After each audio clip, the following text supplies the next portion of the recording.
No, he's hesitant.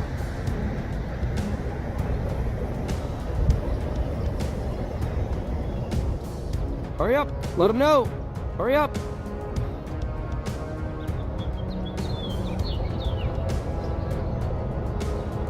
I show the property, taking pictures of employees' vehicles and the property. They're not aware of who he is. They haven't approached him. He's wearing a hat, dark jacket, or sweatshirt. Appears to be a white male. There we go. Careful. There it is. There's the call. Now we wait. Honda jumps already going on. There they come. Alright guys, welcome back. And today we're jumping straight into two encounters that prove exactly why knowing your rights is non-negotiable. What you're about to see isn't just another police interaction. It's a masterclass in standing firm when authority oversteps. The setup is simple. A man recording, minding his business, and exercising freedoms that are constitutionally protected. But almost immediately, assumptions start flying. Calls are made, descriptions are exaggerated. The narrative begins shifting before officers even arrive. And that's how it always starts. Not with facts, but with feelings. This isn't about safety, it's about discomfort. And when discomfort meets a badge, things escalate quickly, so buckle up. It's because what unfolds next shows exactly what happens when officials pick the wrong person to pressure. 2 units. 1. It's not even an entrance. It's an exit. Now you're blocking the exit. Hey, you know that's an exit, right? It's an exit only. Yeah, you probably shouldn't. You probably shouldn't be on the exit. Yeah, I'm worried about you. Yeah, I'm all right. What's your name and badge number? I don't like your f***ing attitude already. It's okay. All right. I don't like your attitude already. You're already parked like an asshole, dude. So see the way that you're interacting with me? That brings my attitude. Oh, So, it does? Yeah. Oh, your you know attitude. That because you do this all the time. I do? Yeah. You don't even know who I am. Anyway, so Anyway, what's your name, bad? badge number? I can't say it with the... How do you spell that? How do you say that? There. Zaire. Do you have a Yeah. badge number? Right here. 112. I like that badge. Yeah, It's yeah. nice. Yeah. Thank you. Yeah. All right, so I'm going to assume you don't want to produce any ID. What do you think? Do I have to? No, you don't have to. All right. So why would you ask? Thanks. Why would you ask?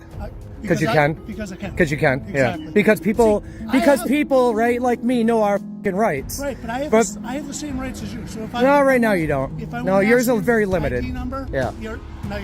Yeah. Your license. Yeah. I can. Yeah. Okay. You said no. Yeah. Good. All right. Bye. Stop blocking the entrance like an asshole. Here we go. Sirens pulling in, 2 units deep, and one of them doesn't even enter correctly, blocking an exit, creating more hazard than the man they're investigating. And right out of the gate, attitude. No professional introduction, no calm inquiry, just ego colliding with confidence. The officer demands I die without lawful cause. The citizen fires back calmly. Do I have to? And the answer? No. That right there changes everything. Because when you know the law, intimidation loses power. Instead of backing down, he asks for badge numbers. He questions their authority. And suddenly the officer's tone shifts. The energy becomes defensive. This isn't about enforcement anymore. It's about pride. And pride is dangerous when mixed with power. I'll park there for you. Yeah, I know you will. And I'll do what I want.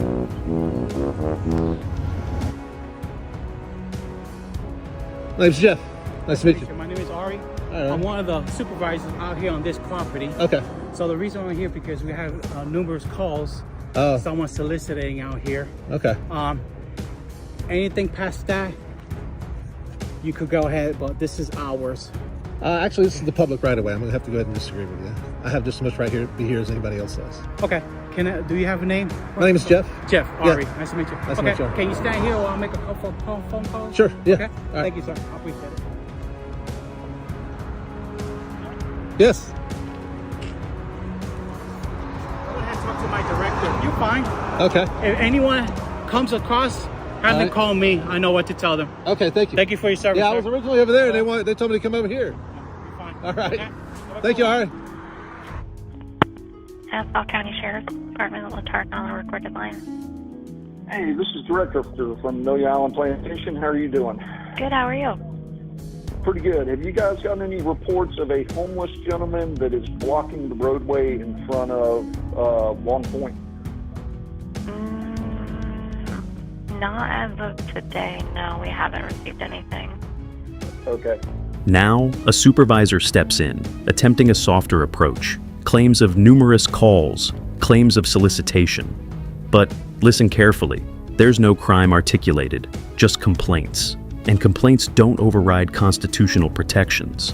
The citizen stands firm on public right-of-way access, challenging the claim of private property. Meanwhile, behind the scenes, we hear the phone call. The narrative morphs again. Now he's described as blocking roadways, approaching cars, refusing to move. The story grows bigger with every retelling, and that's critical, because exaggeration is often the bridge used to justify escalation. Yet even dispatch confirms no current reports, no weapons, no camera mentioned. Just a man with a sign, but the machine is already in motion. Just talked to one of my officers out there. It's a guy was holding up a sign saying homeless vet, God bless America, and he's soliciting people driving out of Long Point for money, approaching cars and standing in the roadway. Is there any way we could have somebody go check him out? Yeah, of course. We would take care of it, but he's outside of our jurisdiction. He's on the county right away. He's got a wooden box with him and then his sign, and his first name is Jeff. He wouldn't give my officer's last name. Our officer asked him to step out of the roadway and just for his safety and safety of the cars, and he said, nope, I'm standing right here, so. Okay. But no video camera as far as we can tell, and no weapons as far as we know. Okay. All right, we'll get someone out there, okay? Thank you. Thank you. Bye. Bye.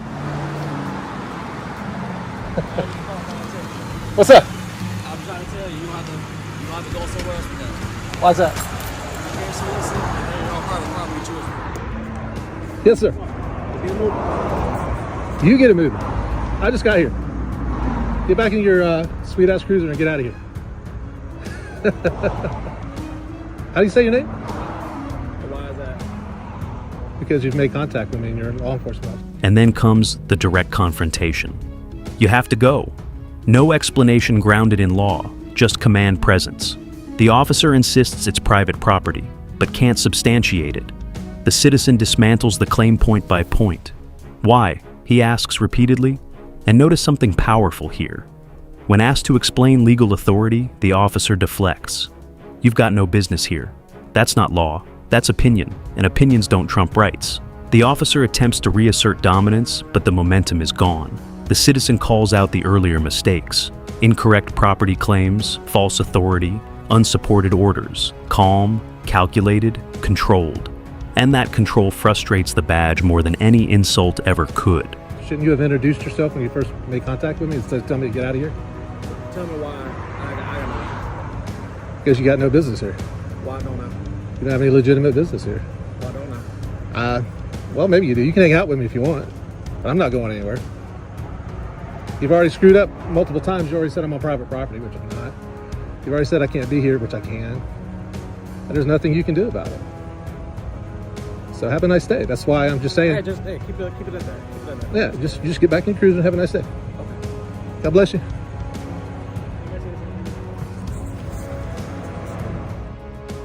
Hey, do me a favor.